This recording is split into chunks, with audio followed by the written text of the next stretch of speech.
They called him a kidnapper, a rapist, a madman who burned his own house for a girl. That is what history says. But history is written by the victors. And the victor was Robert Baratheon, a man who started a war for a woman who never loved him. This is the other side. The side where Rhaegar Targaryen was not the villain, but the only one who saw what was coming and gave everything to stop it.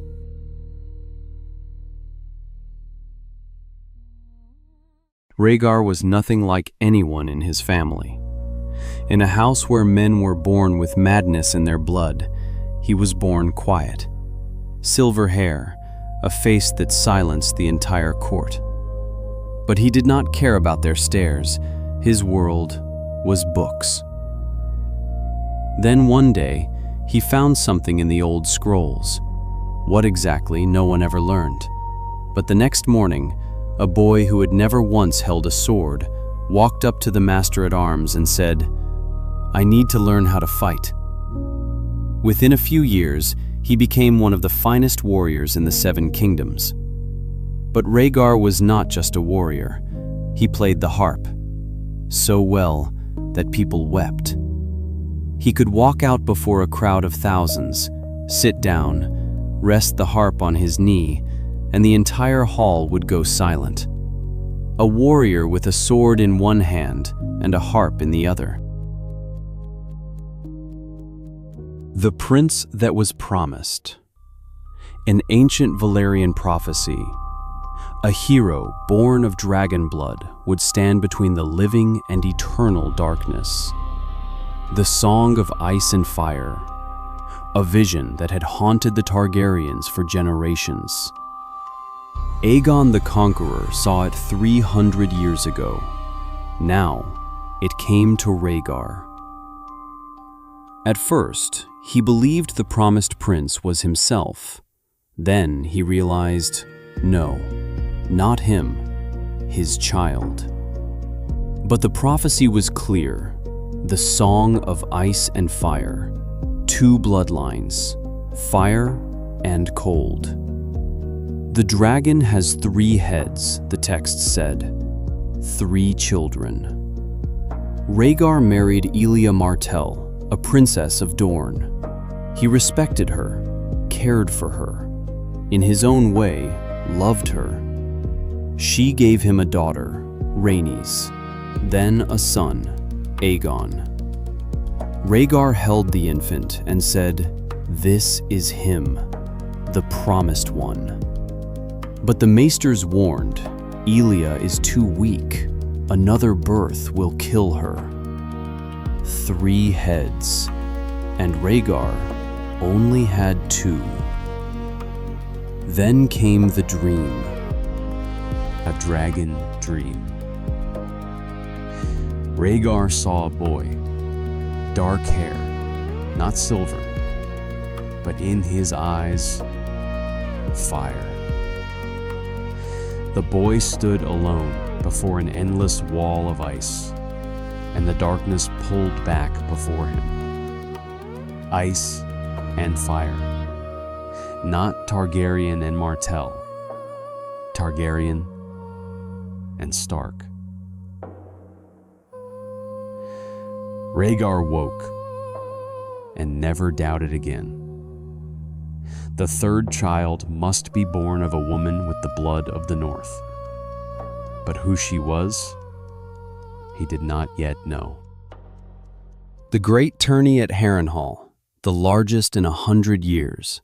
Every great house, thousands of people. On the first evening, 3 squires from houses Frey, Hay, and Blount grabbed Howland Reed, a small crannogman from the neck, thin, short, alone. They beat him in front of dozens, kicked him on the ground, laughed. No one stepped in. Knights watched and walked past, except one person. Lyanna Stark, daughter of the Warden of the North. She shoved one, struck another with a stick, and screamed at the 3rd until he backed off. alone, a girl, against 3. She brought Reed to the Stark tent, cleaned his wounds, fed him. Her brothers wanted to deal with the squires, but Lyanna said, "Wait, let us see what happens tomorrow." She expected one of the knights to stand up for Reed, one of those great warriors who swore to protect the weak, to do what they should. None of them did. The next day, a knight no one recognized rode into the lists. Short, ill-fitting armor, clearly borrowed. A laughing weirwood tree painted on the shield. The Knight of the Laughing Tree, the crowd named him. This knight challenged 3 riders, the masters of those squires, and defeated all 3, one after another. The arena roared. Who is this? Where did he come from? Then the knight vanished. The Mad King was furious. A conspiracy, a spy. He ordered Rhaegar, "Find this knight, bring him to me." Rhaegar took his horse and rode into the woods. He searched for a long time, trails, ravines, thickets, and he found not a knight, armor, abandoned at the roots of a tree, the laughing weirwood shield leaning against the trunk, a muddy chainmail shirt, and tracks, thin, barefoot. Rhaegar followed the tracks. Lyanna Stark, by a stream, in a simple dress, bare feet in the water, a sword belt on the rock beside her. She heard his steps, turned, saw him, found me. So what? Dragging me to your mad father? Rhaegar was silent.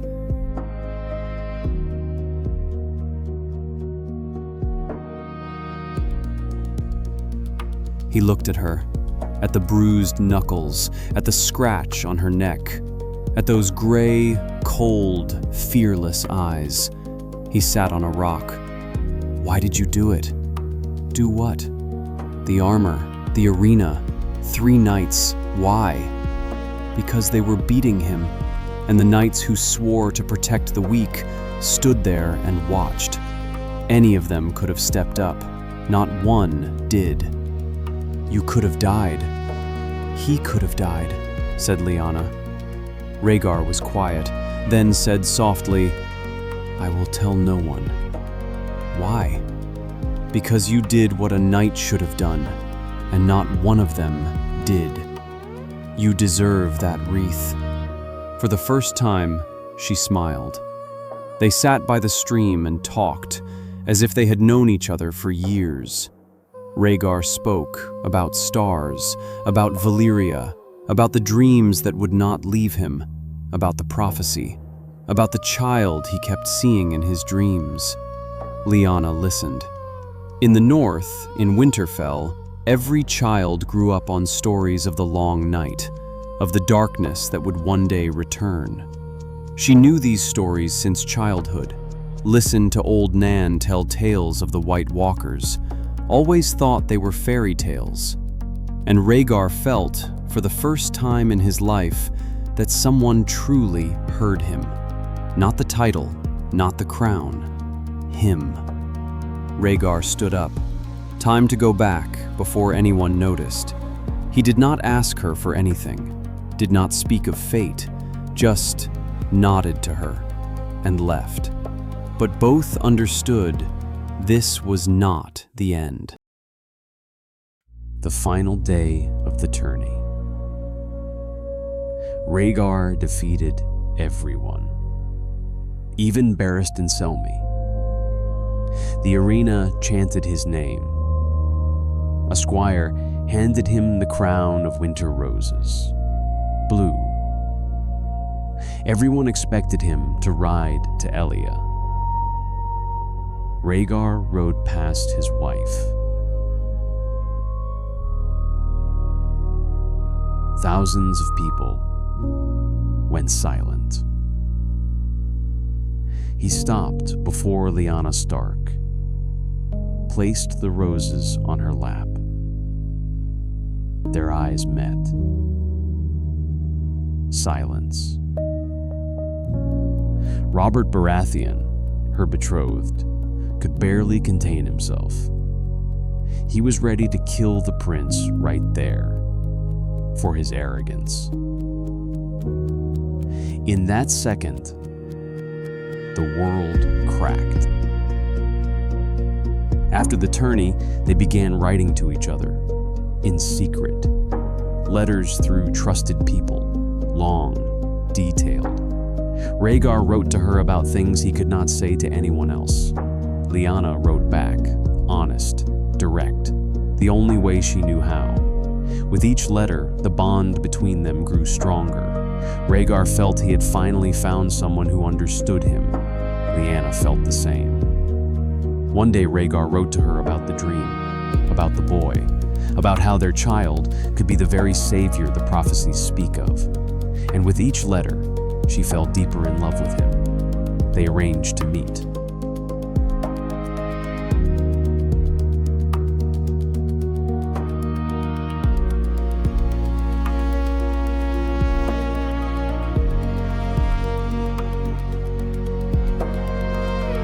Rhaegar said, "Will you come with me?" Lyanna answered, "There will be war. My father, my brothers, Robert." Rhaegar was silent. Lyanna said, "I am coming with you. This is my choice." Rhaegar went to the High Septon in secret. His marriage to Elia was annulled. He believed the child must be trueborn, a true heir. Rhaegar and Lyanna married, in secret, beneath a heart tree. Before leaving, Rhaegar made sure Elia and the children were safe. Left guards, left orders. He believed his father, sick as he was, would not harm his own grandchildren. They rode south, the Tower of Joy, in the mountains of Dorne. Rhaegar stayed with Lyanna. He could not leave, could not risk it. Every day, he walked the walls of the tower, looked north, and knew the world was falling apart. He was not hiding from war. He was guarding the future.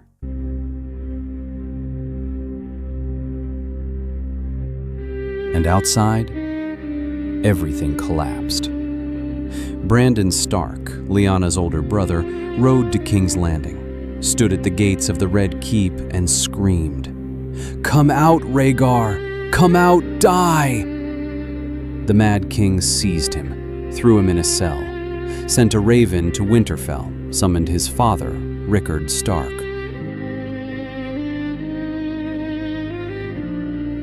The old lord came, thinking he would save his son.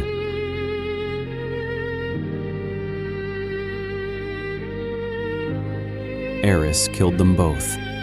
Rickard was hung in his armor above a fire. The steel heated, and he burned alive inside his own armor. His screams echoed through the throne room. Brandon was tied to a device, a noose around his neck, and in front of him, just out of reach, they placed a sword. He could almost grab it. He could save his father. But the more he reached, the tighter the noose pulled. Brandon strangled himself, trying to save his father, who burned before his eyes. The Mad King laughed.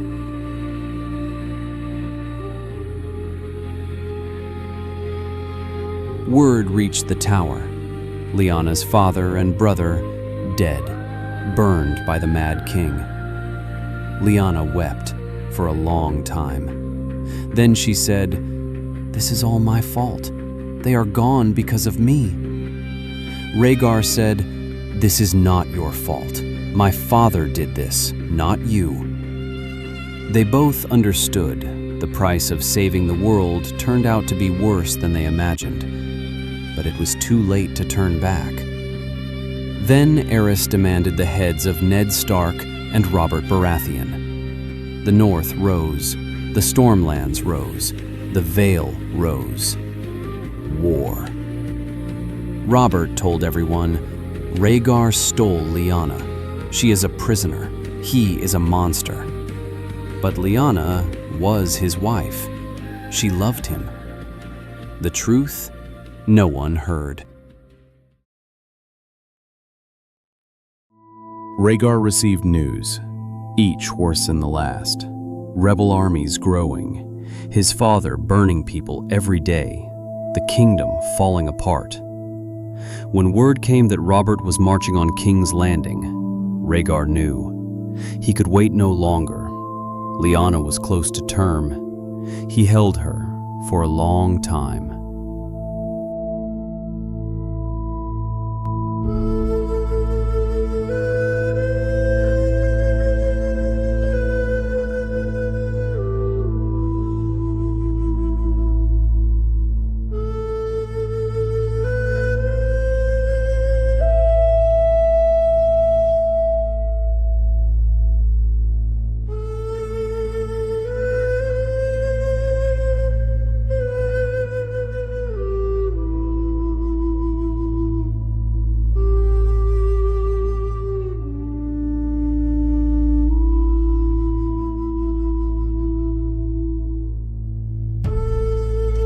Lyanna stood and watched as the man she loved walked away. She understood he might not come back.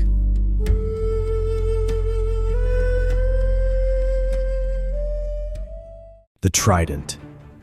The same river where 300 years ago, Torrhen Stark knelt before Aegon the Conqueror. Now, at this river, Aegon's descendant faced those who wanted to wipe his bloodline from the earth. Two armies facing each other. On one side, the royal army, banners with the three-headed dragon. Tired men, many here against their will, but they came for Rhaegar. On the other, the rebel army, wolf, stag, falcon, thousands united by rage. They believed they were fighting for justice. Between the armies, a field, mud, cold wind. Rhaegar put on his black armor. On his chest, a three-headed dragon made of rubies.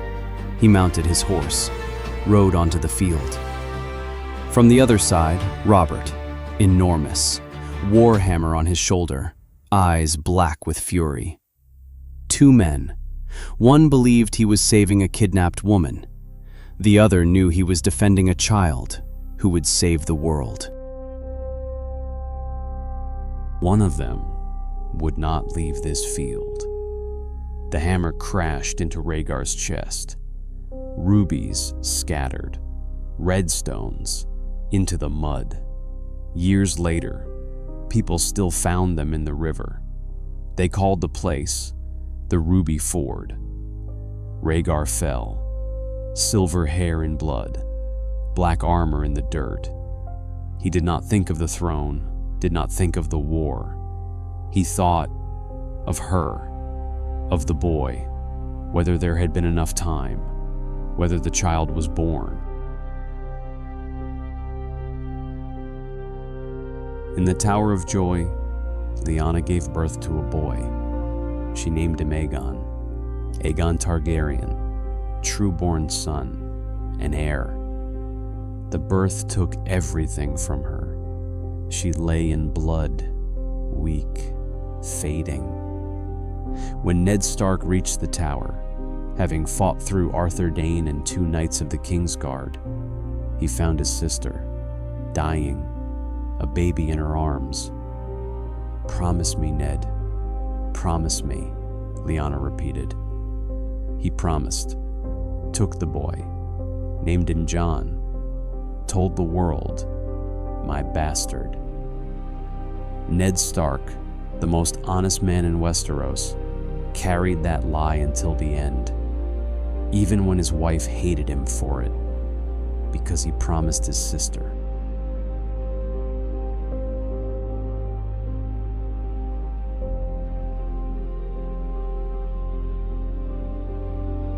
Rhaegar Targaryen, the last dragon.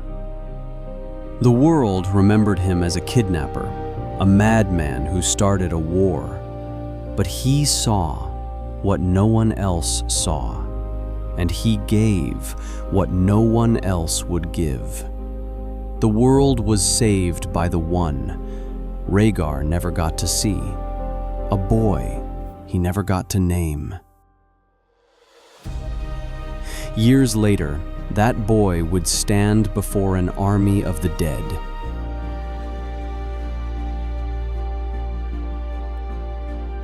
And the darkness would retreat, just like in that dream that came to Rhaegar every night.